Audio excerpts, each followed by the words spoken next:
2 মাস ধরে দ্রব্যমূল্যের দাম কমছে বলে জানিয়েছেন প্রধান উপদেষ্টার প্রেস সচিব শফিকুল আলম।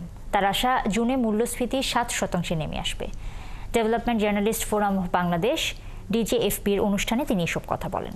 গত 6 মাসে বাংলাদেশের অর্থনীতি যেভাবে ফিরেছে তা অলৌকিক বলেও মন্তব্য করেন প্রেস সচিব। আরও জানাচ্ছেন নজরুল ইসলাম। রোজার মাসকে সামনে রেখে মানুষের দুশ্চিন্তা বাজারে জিনিসপত্রের দাম ক্রয় ক্ষমতার মধ্যে থাকে কিনা তা নিয়ে। দাম নিয়ন্ত্রণে রাখতে সরকারও নানামুখী ব্যবস্থা নিচ্ছে, তাতে কখনো সুফল মিলছে, আবার কখনো হাতছাড়া হয়ে যাচ্ছে।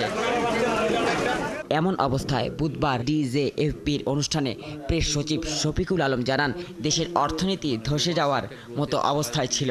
অন্তর্বর্তী সরকার 6 মাসে অর্থনীতিকে যে অবস্থায় ফিরিয়ে এনেছে তা অবিশ্বাস্য। মূল্যস্ফীতি কমেছে 2 মাস ধরে।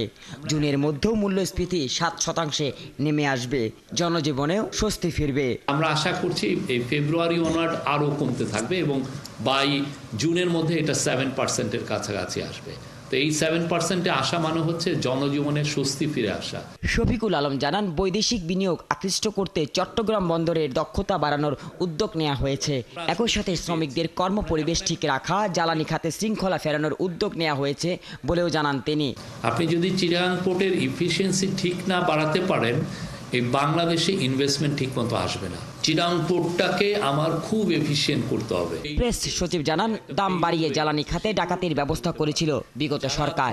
এছাড়া বৈদেশিক বিনিয়োগ না আসার পাশাপাশি ছিল না ভালো রাজস্ব ব্যবস্থাও। বিভিন্ন প্রকল্পে চুরি নিয়ে ব্যস্ত ছিল বলেও জানান তিনি। বাংলাদেশের যে ইনভেস্টমেন্টটা দরকার সেইটার উপর নির্ভর করছে যে আপনি কি এনার্জি প্রাইসে আপনি এনার্জি দিতে পারছেন। প্রত্যেকটা প্রজেক্টের কস্ট 70% বেশি।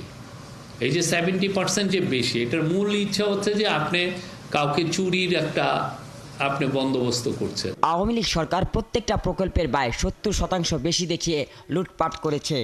$234 বিলিয়ন দেশের বাইরে পাচার করেছে বলেও জানান তিনি। $234 বিলিয়ন বাইরে চলে গেছে। নজরুল ইসলাম, 71, ঢাকা। রিইনভেস্ট হতো।